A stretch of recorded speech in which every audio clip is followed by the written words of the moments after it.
My name is Haley, your host today, and today we have a special guest, Mr. Crawford. Hello, glad to be here. How are you today, Haley? I'm good, how are you? Fantastic. Okay, so just getting right into the questions. What are, some of your favorite athletic experiences that you've had? So as a kid, some of the favorite athletic experiences, wow, I could go through so many. As a kid, playing hockey, playing street hockey with my friends, playing hide and go seek, getting that community feel within your neighborhood. We did a lot of things together. As a child growing up, as far as organized sports, hockey was my first love.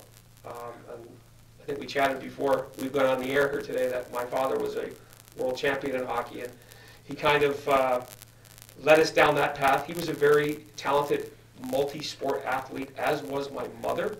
So I was blessed in that respect. I got an opportunity to try almost anything I wanted within reason, because I couldn't be a downhill skier because that cost a lot of money, and we didn't have a lot growing up as one of 9 kids. So we had our limitations, but we were given an opportunity to do an awful lot of things. And track and field is one of the sports where I really started to excel at, and at the end of my grade 12, grade 13 years, we had 1 extra year in high school back then.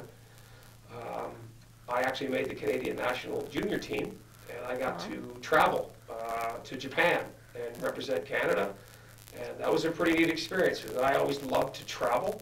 I never really got an opportunity to because it's very expensive to travel, especially back then. I was given this opportunity to go to Japan, and that just kind of fed my appetite to continue and say, hey, this is a pretty good gig. I can travel. I'm a bit of a somebody, and I get to represent my country, which is a really big thing because my father did, and there's a big history in our family with him being the captain of the Canadian national team that won the world championship in 1959. Anyways. That's awesome. Okay, so what was the first sport you remember excelling at? Yeah, I don't know about necessarily excelling, but we were thrown on the ice at a quite young age. Hockey, we had really cold winters back then, so we could have a rink in your backyard for the majority of your winter, and that was your playground when we were little kids. And then it became, when the snow left, we would play road hockey. We were involved in soccer at the time. We were also involved in baseball. Baseball was a big, big sport. Lacrosse at the time, I wish I had gotten an opportunity to play, but it kind of died by the time I got there in the community. And it's made a revival now, which is actually kind of cool, especially for the kids from the territory. That's a really neat thing to get back into your roots and have an opportunity to do that. So yeah, it's whatever you want to do. And I think the biggest factor for that was 1976. I was 12 years old, and the Olympics were on, and the Olympics were in Montreal. And I thought that was really neat, and I got to watch everything. You'd watch the morning on TV, and you'd see all these different sports you'd never seen before, and you're like, I'm going to go back in my backyard and see if I can rig something up and try this, So I got exposed to that and got to see what it was like at that super, super high level. And actually, at the end of the Olympic Games, I actually kind of had a long-term goal. I said, you know what, I'd really like to either represent Canada in something or to really go to the Olympics, and we can touch on that a little bit later.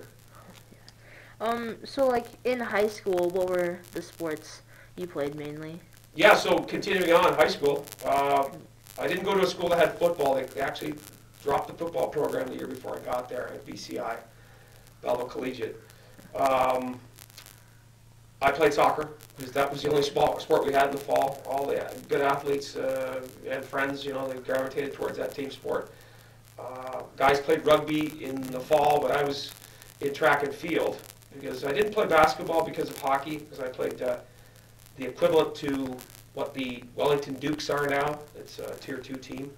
Back then I played in Trent. It was called the Trenton Bobcats, and that occupied an awful lot of my time during the winter, so I was unable to play high school basketball. I don't think I would have been all that great at it anyways, but it would have been fun to hang around my buddies who were on the team and play a supporting role. But because it's like when you get into the higher grades, kids start to specialize, and if you haven't really specialized especially by the time you're in grade 12. The chances are you're probably not going to be very good. So I cheered my friends on, but track and field is where I really started to excel, and that was my last year in high school. Wow, that sounds awesome. So like, moving up into the timeline, what about college? Like, did you or university? Did you continue track and field and soccer into? Well, that's great. It's a great question. I actually was lucky enough. The Canadian Junior Championships in track and field were actually in Montreal, which isn't too far from here. That was a goal, to go to that and hopefully do well enough. You had to finish in the top 2 in your event to represent Canada at a meet that was in Sherbrooke against the Italian national team and the American national team. And then a later one that went to Japan. And I was fortunate enough that I was on the top of my game that day, and I won the Canadian Junior Championship in triple jump. So I got to go do those meets, the one that was in Sherbrooke and the one that was in Connecticut. And then later on that summer, I got to go to Japan to represent Canada again against the United States, China, Japan, and Canada. So that was a pretty neat experience for me. Just the fact that travel, I love to like look at. When I was younger, I actually used to look at atlases a lot and try to envision what it was like there. You guys growing up in this generation where you just click on a button, you get information. We had to really use our heads back then. We had to do our research at a library, get information out. Well, I would envision what it was like to be in these countries with very little information about them. And I said, I'd really like to go there. And sport gave me that opportunity to travel. And that was the first trip I ever had. It was an amazing trip. Sounds awesome. I'd love to go there someday. You should. It's a great place. But what drove you to become such a good athlete? Oh, I just think the fact that my parents gave me that opportunity and gave everyone else in my family that opportunity to try something. And they always said, if you're going to try something, stick it out. And at the end of the season, if you don't want to play anymore, just let us know and we'll move on to something else. And that was what they instilled in us. They wanted us to make sure that we showed up, we participated, didn't embarrass them too much, because in our family we were pretty competitive, so our emotions get the better of us sometimes. Yeah. And represent your town if you're representing the city of Belleville, which we did a lot. And then as time went on, we got to reach higher and higher heights. A number of my brothers and one of my sisters actually did really, really well in the sports that they chose. Wow, so I'm guessing your siblings were all athletes as well? Yeah, with the exception of my oldest sister, and no disrespect to her, she was born in the 50s, and there wasn't an awful lot of opportunities for women to play organized sports at the time. She did a little bit of track and field and played a little bit of basketball in high school, but that was it. She's the academic in the family. She got her master's degree, and she's a teacher. She lives in Italy. She lives in Rome now, and she's been there for about 25 years. But the six of my brothers, we all played at least Tier 2 level hockey, junior, was the minimum. So myself, I've had the least amount of experience in hockey or success. I played in Trenton. Then I got a brother that played university hockey. He's now the head scout and director of player personnel for the Montreal Canadiens. He's still working in the NHL. I have 3 other brothers that made it to the NHL as players. And then I have a couple of other brothers that played minor pro and played university hockey in the States. So that was a pretty tough family to grow up in to get noticed. Yeah. To get noticed. So how I got noticed, I guess, is I gravitated towards a sport that I was good at, and I kind of pursued it. My brothers and sisters, they helped me kind of get in a good mindset about, don't be happy with what you're doing. Really have a long-term goal and go for it. And as time went on, I eventually got to my goal, which was to get a scholarship, and then from there do really, really well within the university setting. So I was told you have kids. Do they play sports as well? I certainly do. I have 2 kids. I have my daughter who goes to school here. She's in grade 12. Todd Crawford, big shout out to her. Really proud of what she's done. She's excelling quite nicely at cross-country running. She's into a pretty elite club that she's running with right now. And she works very, very hard. She's a super hard worker. Oh my God, she's very disciplined. She's got a lot of tools in her toolbox that she uses very, very well. The only thing that she needs to kind of get to have more experience is competition, and this is what's happened during COVID. I mean, it's just kind of killed sports, organized sports, but she's been able to actually go to a bunch of races in these COVID-friendly competitions that they've done, so she's actually been able to at least get an opportunity to do stuff. And my youngest son, he's 13. He's a lot bigger than I am now. He's 6'1", about 195 pounds. He's a big, strong kid. Not a bad hockey player. He's going to be really, really good at football, and I think he's really going to like rugby as well. So I'm looking forward to maybe getting an opportunity to teach him for 2 years. He's going to be here at Eastside next year. That's awesome. Yeah. So you said you went to Belleville Collegiate Institute. And you went to university on a scholarship. Yep. Which university did you end up choosing? Yeah, so I've gotten up a whole bunch of offers to go, and it was kind of like, what was the best fit for me? And I ended up going to first a school called Bradley University. Bradley University is in Peoria, Illinois.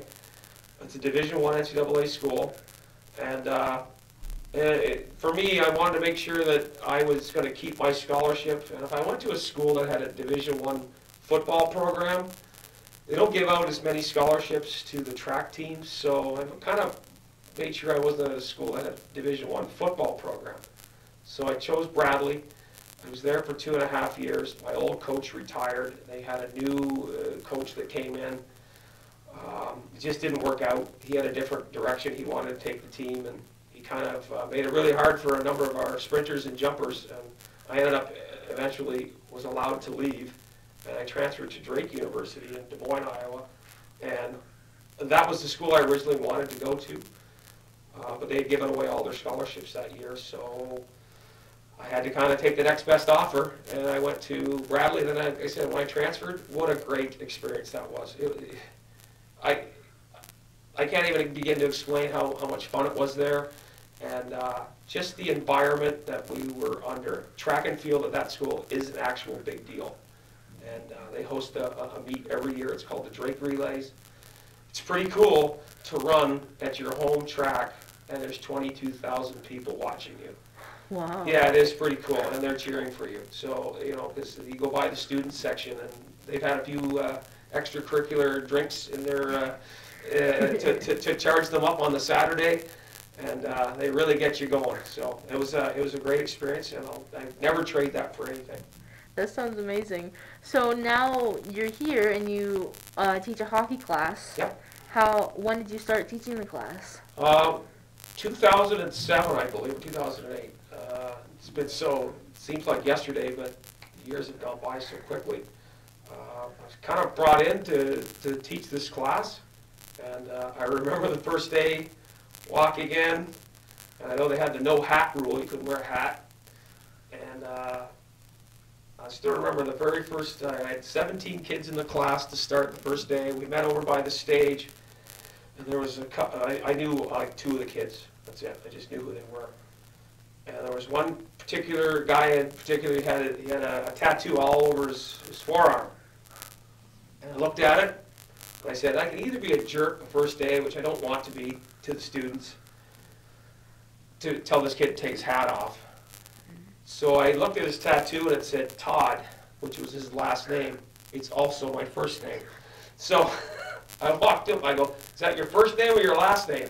And he goes, oh, that's my last name. Well, that's my first name. Nice to meet you. And I shook his hand, and I said, hey, just so you know, like, I think the rule here is you're not supposed to wear your hat. And he said, oh, yeah, sorry, Mr. Crawford. And that's kind of how I started off. You know, I figured a soft approach would be better than a hard-ass approach. So that's when I first started. And we've had an opportunity to have the class every semester, every year since that year started. And a couple of years we had it 2 semesters. We had it the spring and the fall. Even with COVID this year, we ran the course. It was really quick. But it was actually a really neat course. We're on the ice every day. Before you know it, the class was over like every other Octovester. That's for sure. Yeah. What was your favorite part of the program? Of which program? Like of the hockey program, what's your You know favorite what? part? Yeah, that's a good question of the hockey program. I really enjoy teaching the history of it and the evolution of the game and the different cultures that have gravitated towards the sport of hockey, because it's Canada's national game. Even though the demographics of Canada is changing every day. There's more and more people that are coming to the country to take over people who have left, right? Because people pass away and we need people to generate the economy. So it's trying to incorporate everybody's past into the game. I like teaching that part. So one of the most amazing things out of that class was when a young girl in my class, one of the three Tababandong sisters, the third one, came into the class and she was going to do her project. We had a project had to do on somebody within the sport. And I think the projects change every year. She just happened to be in the year where we were doing that project. And she said she was going to do hers project on Carey Price. And I said, oh, that's nice. Carey Price is good, you know. I said, why don't you do a project on a guy you've never heard of? And she goes, who's that? And I go, you should do a project on Fred Sasakamoose. And she goes, who's that? And I said, well, look him up and tell me if you want to do it tomorrow. So she went home, talked it over with her mom and dad, and they said, yeah, it's great. So she came back, she said, I'll do it. She found out about who this guy was. He was the first Aboriginal player to play in the NHL. He played about 11 games for the Chicago Blackhawks. He had a very short career, but he was the first. And I thought it was really cool. She did a great project. She actually reached out to him and taped the phone call and incorporated that into her presentation. And her presentation was great. There was also a video element where you had to pretend you were the player. And you had to videotape yourself do it. She did it in black and white because that was the era he played in. And I thought it was amazing. And she actually incorporated some of the phone call into her presentation. And I'm like, this is awesome. Forgot about it like most teachers do. Time to move to the next assignment or whatever we're doing. And then at Christmas time, her mother called me and said, you'll never guess. You'll never guess who she's talking to right now. I'm like, Carey Price. I'm thinking Carey Price. She says, no, Fred Sasakamoose. He's talking to Fred Sasakamoose. And right at that point, they actually physically met, and they became lifelong friends. And unfortunately, this past fall, Fred Sasakamoose ended up passing away with COVID. But he was actually at the end of his life. He was very content with what he had done. And it was some kind of really a cool thing to find out that they had met and became lifelong friends out of something, just out of a suggestion that I gave them. So, anyways, Kendall Tababandong was the third sister. That sounds really cool. Yeah. What are some of the success stories of like students that you've taught within the program? Kind of cool. I've had a couple kids go to the been drafted, whether in the OHL or they've gone on to be drafted in the NHL. That's kind of a cool thing, but to be honest with you, that's icing on the cake. I just want kids to eventually, when hockey's all done, and they go to college or they go to university, and it's time to get a regular job, that they can go back and play hockey recreationally. Because who's kidding who? There's not many people. Not many people are going to get paid in the game, okay? And I always say, if you can play this game long term, long life, it's good. Because it's a lifelong sport. You can play it till you're 80 if you keep yourself in good condition. So, and that's probably the best thing, is to make sure kids want to keep playing the game when they're done. Yeah, that's for sure. Where do you see the program going within the future? Well, I'd really like that. I don't know who's watching this, but maybe down at the school board, someone's going to hire someone when I'm done in 2 years and maybe keep this program going alive. I don't know. That's where I'd like to see it go. Whether that happens is another thing. You have to be passionate to teach off campus, because you're not necessarily in the school, you're at a rink. And building those relationships with the people at the arena and stuff like that, it really goes a long way. So you just can't just throw anybody into this job. And like I said, you have to have a passion for the game. Yeah. So. Okay, well, before we go, is there any advice you could give to an athlete, student, or fellow teacher? In what respect? You mean like from my own experiences? Yes, from your own Well, I guess for an athlete, I would say don't put all your eggs in one basket. So unless you absolutely love a game, one of my greatest assets was being able to play a lot of different things and do them quite well. Never great in anything, but well enough that I could pick up a sport real quick. So that's the multi-sport athlete. And then when you get old enough and you want to specialize, that's when you specialize, not right off the bat. As far as for a student, you get what you pay for.